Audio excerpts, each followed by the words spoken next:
Welcome back to AFTV. At some point today, there were fixtures announced, and then about 5 different bits of breaking news in the world of transfers.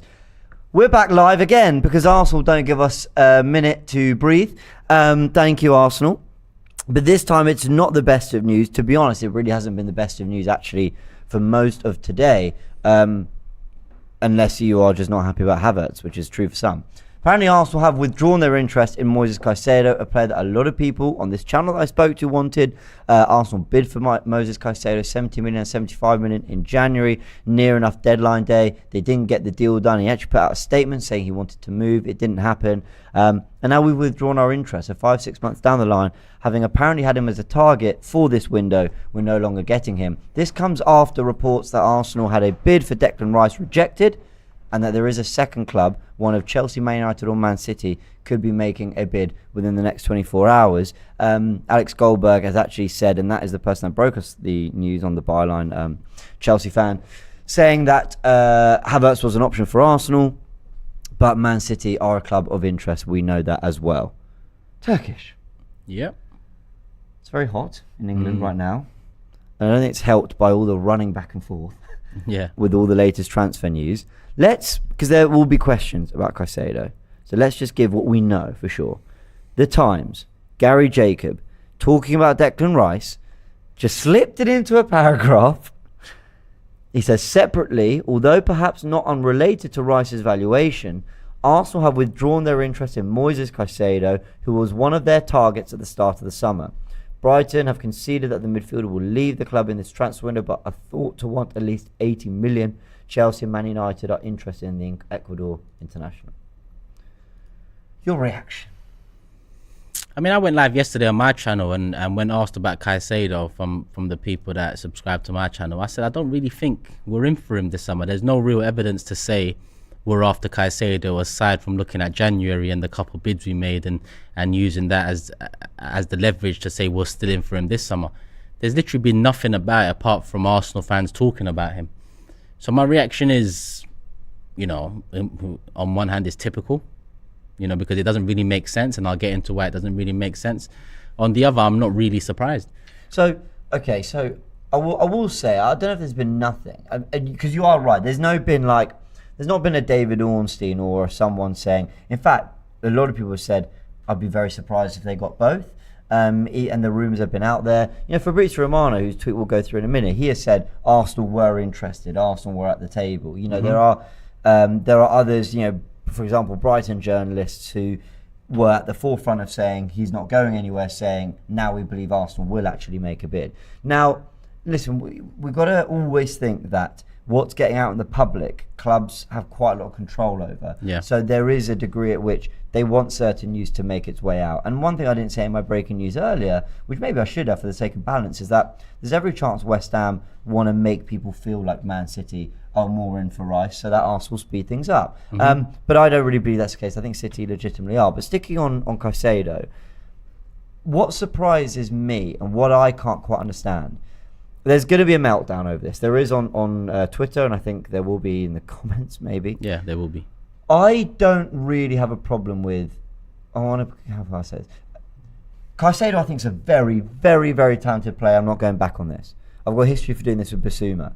Arsenal fans lost their heads when Tottenham got Basuma, and I wasn't sure he was quite the profile. Now, I can't say that. I actually think Caicedo is a perfect profile for us. Yeah. But what I don't understand is, why would we withdraw interest so early when we haven't got Xhaka's situation sorted, we haven't got Rice's situation sorted, we're trying to do a deal with Havertz? Like, there's so much still being juggled. I don't know why we'd go, yeah, we'll pull the plug. We're not interested in that. Why? The timing, I mean, more. Maybe budget. Maybe that's the reason why. Maybe the budget isn't as big as we would have hoped, having been in Champions League football. Maybe it's a case of Edu not being adequate in his role. There's so many different things it could be, but all I know is, and I'm gonna go into why it doesn't make sense to me, is that in January, when the bids were made by Caicedo, people were saying, and by people I mean these journalists in the knows and all that, and I always say take it with a pinch of salt, but apparently any bids, any move for Caicedo in January wouldn't impact our interest in Rice for the summer. Yes. So that Spot on. pretty much indicates that we wanted both. And when you look at the reinforcements needed in the side, I think, you know, we're all in agreement as an Arsenal fan base that 2 midfielders are a necessity, bare minimum. Without Xhaka even leaving, that would probably make it 3. Caicedo's a quality player. I paid closer attention to him since he's been linked to us, and this whole, you know, flexibility in his role and being able to play right back when you see the situation defensively come the end of the season, it just makes more and more sense. It probably makes more sense to me than a Rice deal. So I don't understand how you make 2 big bids in January. I think the second being 70 was as far as it went. Was 70 the furthest? I thought we started at 70. I might be wrong. Maybe. Either or, it's a hell of a lot of money. It was a couple big bids made. Yeah. Why would an extra 10, 15 million, 20 million potentially turn you off your plan A target? Surely now, when you consider what we've done in the season, and that is, you know, all right, flop at the end, but we were the closest to Manchester City throughout the season, setting pace for the majority. Surely now it's get the plan A's in, get the ones you want over the line.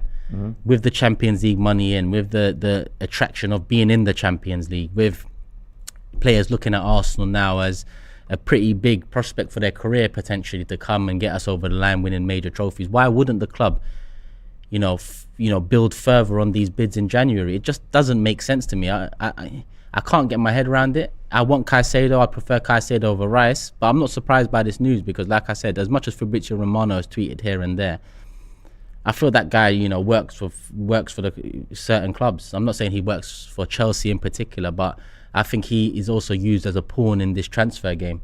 Well, you know, when you talk about things not making sense, like, okay, so take this. Why does Arteta want Havertz? He's not impressed by what he's done in the last 3 years, surely. He's not looking at what he's done at Chelsea, because no one has had any praises to sing for Havertz in his time at Chelsea. Yeah. So it must be based on his potential, versatility, and what he did at Leverkusen. So he's kind of, and I'm only guessing here, it's just an opinion, I'm only sort of guessing and putting the pieces together, but so he's sort of willing to look at what Havertz was 3 years ago and believe he can get something out of that. But when he doesn't get Houssam Aouar in his first summer, he then doesn't want him again. When he doesn't get Caicedo in that January, he then doesn't want him again. When he didn't get Rafinha, he seems to not want him again. We know that Rafinha is apparently available now, and there's nothing to suggest we're going back in for him only 12 months on from him being supposedly the marquee signing of last summer that we were trying to do. Vlahovic, we know that Juve potentially need to sell, that he might be on the move. There's nothing there. Like, there are definitely things that they just die down. And then once you've had that opportunity to sign for Arsenal, if they come for you that window, they're not coming back. And that is, I don't know if that's a good or bad thing, because I think long term it sets a good precedent in terms of, listen, when we come knocking, like, don't think this opportunity is always going to be there. And I think that's a good thing long term going forward. But it's very strange that you leave a Caicedo deal to so late in January, offer. I mean, I actually thought it was a ridiculous opening offer. Maybe we didn't say it at the time, but when you look back, we should have gone in at 50 million and then maybe get it done at 80, not offer 70, you know, thinking they probably wanted around 100, but were ultimately never going to sell. But then once that's done, that's it. Like, now it's all focused on Rice. But when you talk about the precedent and looking at it as a positive, a lot of the times it's not the player's fault a certain deal doesn't get made. I agree. So we can't kind of use the fact that maybe a club keeps hold of a player and turn away from that player, against that player and turn away from them. Because in January, I think Caicedo done as much as he could do to indicate he wants to move. He wants it now. It didn't happen. Brighton held on to him. Apparently, you know, we didn't push it any further because we wanted to keep good relations. Good relations for what then? What did we keep those good relations for? No, I get it. For another potential target in 3 years, 2 years, next summer? At the end of the day, the player is available for slightly more than we made bids for in January. And do you blame me for being pessimistic about this ownership and the way this club moves in the transfer windows? Because we can look at January last year, Vlahovic. I didn't believe that. And the fact that, I'm not saying we could have gone back in for him last summer. There's potential to this summer. We didn't. When you look at Van Dijk with Liverpool, they couldn't get him that first summer. Southampton nearly pressed charges against Liverpool. They waited 6 months and got it done. Sometimes you have to be persistent. You have to be patient. It's not always about turning away from a particular player you want, because that can be detrimental to your own, you know, projection, future trajectory. And I think with Caicedo, his age he is the perfect profile for what we need. The flexibility being so key. Midfielder, you look at Partey's age, you look at what Caicedo can bring into midfield, and not only that, in terms of the right back slot as well, he would be the perfect signing. If there was one player I'd want to get over the line, it would be him. And it doesn't help that we're making bids for Havertz, and that could potentially fund Chelsea moving in for Caicedo. How do I feel about Havertz? Or that, and the fact that whatever money we give him goes towards Caicedo. Not good, because I like Caicedo a lot. Not good. You know, if it was to happen, all I can hope that he'd be another dud for them, or it wouldn't work out. But essentially, it'd just be another case of Arsenal not really flexing like we should, and that was the problem towards the end of Wenger's reign. That's always been the problem with this ownership. It's time to flex. We've waited long enough. You talk to us about full ownership. You talk to us about judging you from 2018. Well, this is now the time to judge. This summer is now the time to judge. And the window only opened yesterday, so it's still early days. People will be out there saying, Turkish, calm down, so negative, so pessimistic. But do you blame me when the club bids 70 million for a player in January and only 5-6 months later pull out of any deal whatsoever because of what, a 10, 15, 20 mil price difference? And we should say that it's one source, and that's from the Times, that are saying we've withdrawn. There are other ITKs in the world of social media saying that's not true, we haven't withdrawn. But then Fabrizio Romano's jumped in with this tweet, which suggests that, look, Arsenal really are falling behind. He says, Chelsea are working hard on Moises Caicedo deal. Talks have been taking place for weeks, nothing done yet. There's always been Chelsea front runners, despite rumours of an Arsenal bid in last week's. Arsenal focus remains on Declan Rice and Havertz, more to follow. So all of a sudden, Havertz, like, come on. It's all of a sudden out of nowhere. And don't get me wrong, I said it yesterday on my stream. I'm not particularly against it. I'm not particularly for it. I don't understand it. That's what it is to me. I don't know whether he's coming in to add depth into the forward line, into the number 9 position, whether it's to add depth into Odegaard, Saka's backup. Is he an 8 in Arteta? I don't know what the plan is for him, so I can't be for and against it. Do I see quality in Havertz? Yes. But Caicedo is the one. The question was always Caicedo and Rice, or Caicedo and or Rice. All of a sudden it's Rice and Havertz. It's making me rethink everything. So maybe Rice isn't coming in to be an 8, which is something that you've always doubted. Maybe he's coming in to be a 6, and we're still looking for an 8, whether that's Havertz or whether he's... Because there's also been lots of reports that Arsenal wanted to add someone to the forward line, and it makes way more sense that Havertz is one of the forward line rather than somebody coming in and being like Xhaka's replacement, because, as I keep saying, Xhaka basically plays central midfield. It's only when we have the ball that he does this box-to-box and gets forward. Without the ball, he has to do a lot of defending, and Havertz isn't going to do that. That's why I thought Rice was quite well made for it. So it's making me question a lot of things. I'll be honest, and I'm not just trying to put positive spin on it, it's making me really wonder about this Gundogan stuff. Still hasn't signed for Barcelona, still hasn't renewed at City. It's just kind of lingering.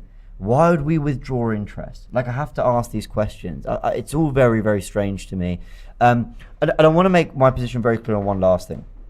And I mentioned the Basuma thing last year. Actually, big up Robbie, who's just walked in the building. Me and him had a massive hour back and forth last year about Basuma, where I said, what's everyone panicking for? My issue is not that we won't sign Moises Caicedo. I think he's a very, very good player. I'm not going to go back on that. I think he's perfect for our midfield. I'm not going to go back on that. My biggest issue is this another big pursuit that hasn't ended with the player? And look, I actually think Edu's done a lot more good work for Arsenal than I think the general fan base give him credit for. But you're starting to rack up a bit of a list there of big target pursuits. We're on page 4 on the list. Of big target pursuits that haven't ended up at Arsenal. And that's where I start to get concerned. How many times? That's where I'm like, how can I feel fully confident in Rice? I said in the breaking news earlier, I think we will get Rice over the line. But only because we've given ourselves a 6-month head start and he wants to stay in London. And I believe he's actually a very honourable person. Yeah. And I think Arteta's had a big part to play in this. Although I don't want to do that. I don't want to say when we get one over the line, it's Arteta, then when we don't, it's Edu. Arteta's done a lot to put us in the position we're in to be a lot more attracted than we was 3 years ago. 3 years ago, we're not entertaining Rice, Havertz. We're not entertaining these players. I completely agree. It would be another big pursuit that's ended in just such strange fashion I just don't get it. This is why I'm always pessimistic about this ownership and whether they really want to take that big step. And the last step is the biggest step, to win the major honours. Do they really want it? Because you do have to overpay in this market. Again, I'm going to say, who told them to wait 20 years before really taking this club serious as an owner? Okay, so let me ask you. The Caicedo thing sort of died. I do want just your last thoughts as well on this second bidder for Rice, which we'll cover in a sec. But if the window ended up being, I mean, this is just mental gymnastics now. This is just copium, as they say. This is just trying to, okay, we haven't got Caicedo, so what's the next best thing? If it were Havertz, Gundogan, Rice, and then a defender of some sort. Havertz, Gundogan, Rice. I mean, listen, what Arteta's done over the years is put me in a position where I've just taken a step back. Yeah, and what you want to do, way. Cool, do it. Because what you've done in the last 2 years, I've been very doubtful about particular players coming in, the price tags, Ben White for 50 million, for example. And this put us in a position where we're talking about league titles. We're talking about potentially Champions Leagues in the next few years or whatever. You know, to some, laughable. But from where we are this season, and this season solely, second in the league, a very young side, the youngest in the league, you know, or second youngest in the league, we need to be dreaming of the next step, the biggest step. I agree. So Havertz, Rice and Gundogan could be a great window. We won't know till the season starts. Sure. And we could sign Rice, Caicedo and Gundogan, and you know, the season might start and we're not as free flowing and fluid as we was last season. It's hard to say definitively you sign these players, you're going to take that last big step, because we're competing with Manchester City, a juggernaut, who are apparently now interested in Rice. I'll take that with a pinch of salt as well, because you look at Rodri quality, the best 6 in the league, you know, by some distance. So I think it can be a positive window even without Caicedo, but it's just frustrating, like you said, that how many players are we going to seemingly be very interested in and not get it over the line over the years. That last biggest step, you need to go and get the players you want. Sometimes there is no plan B to a player. Quality wise, impact wise. Sometimes there isn't. You know, people might look at January and say, well, look, we didn't get Mudryk, we got Trossard, look how that worked out. Yes, but there's also indicators and examples where you can say the exact opposite about we didn't get this player, we got this player. Let's not forget about Higuain and Benzema and getting Lacazette and how that worked out and things over the years. That just being one example. We can all throw one example to support our argument. All I know is this club made 2 bids for Caicedo in January and we're not interested in the summer, just 6 months later. Yes, weird. That doesn't make sense. I completely agree. It's very strange. Final thing, Jason Bird at the Telegraph said that a second club will bid for Declan Rice in the next 24 hours. Man City, Man United and Chelsea would be one of those 3. Just go and do it. Like, you know, you can set precedent. We're talking about setting precedents. You can set that mark. Yes, we came close to a league title this year. So we've come a long way in the last 3 years. But, you know, in the transfer windows, we've never really scared other clubs. We've never really had other clubs looking at us and other opposition fans looking at us and thinking, shit, these men are serious. It's time to be serious. Let's not forget what Denver Nuggets just won the NBA championships, right? NBA title, yeah? First NBA title. Isn't Jokic the highest paid NBA player of all time? Apparently, yeah. So why can't we, as Arsenal Football Club, dream of, you know, the best players in world football? Why doesn't it work the same way? Connor Maunder says Lavia is not an acceptable option for Caicedo. I think Lavia is a supreme young talent, but whether I think he's a bit. How old is Caicedo? Is he 21? 21, yeah. Yeah, whereas Lavia is 19. And I know it sounds silly, but like I do think that 2 years just makes a difference. But Lavia is very good. Do you like Lavia? I like Lavia, but again, I would not much between them in age, but in terms of experience, 19, I think Caicedo has obviously a bit more, having a couple of years ahead of Lavia. But I like Lavia. I just think having such a young group already, adding another 19-year-old turning 20, you know, are we on phase 4 or what? Because if phase 1, 2 and 3 was rebuilding the core, bringing through the young talent and having assets again, we're there. Phase 4 and 5 need to be winning major trophies. And in order to win major trophies, phase 4 and 5 need to include signing ready-made players that come straight into the starting 11, push some of the starting 11 onto the bench, which adds depth to the side, and you kick on.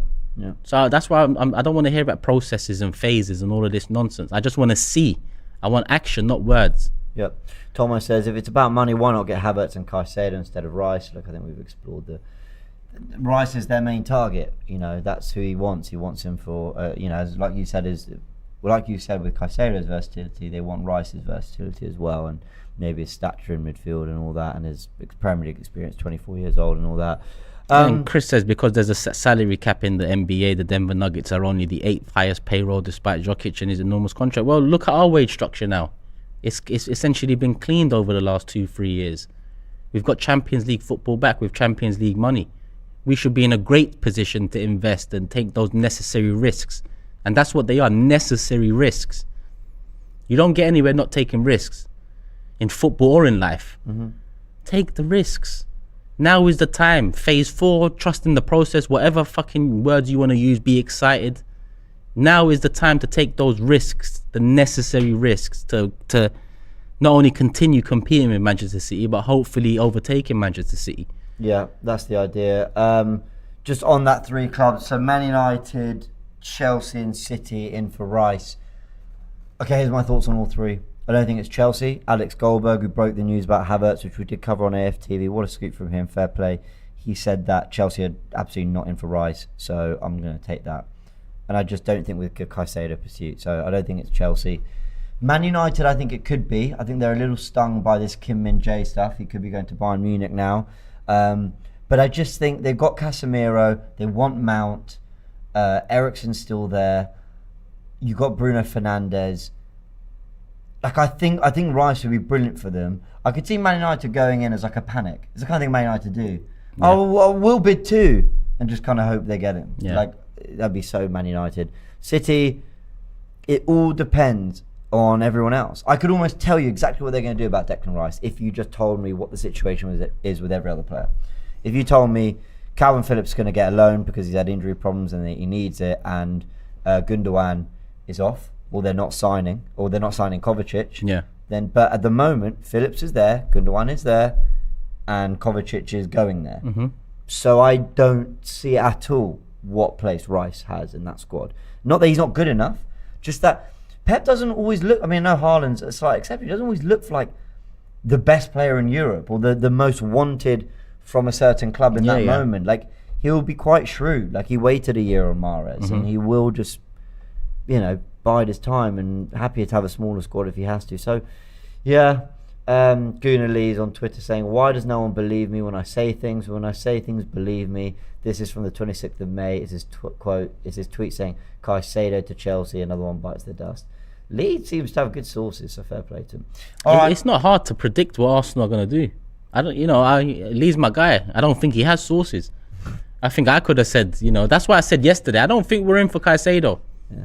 Because if you take yourself away from the Twitter noise, and that's all it is when it comes to the transfer window, Twitter noise. If you take a step back and don't get invested in all of that, you can have a cleaner perception, a cleaner indication of what's really happening.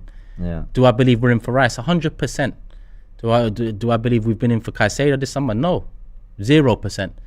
But if you're invested in Twitter, if you're on 0%. Twitter, if your notifications are on, you're gonna think we're fucking signing Mbappe or Mbappe, Caicedo, Rice, and Fresneda, and maybe even Ivan Toney. You know what you said about Caicedo? That is, Fresneda is exactly the same. I saw something come up about Cancelo. Now, bear in mind, okay, Cancelo left Man City badly, but everyone is doing the whole. Oh, why sign Cancelo when you got Fresneda with a release clause? I'm like, how many of you have actually watched him? Granted, some have, I'm sure. But also, where does it say we're seriously in for him? Nowhere. You're all fueling this yourselves. Yeah. And Caicedo, I thought there was a little bit more. And then the Castagna stuff comes out, and then apparently the Castagna stuff is because of a low price tag, but then Fresneda's got a release clause that's pretty low itself. So, like I said, take a step back from the Twitter noise, people.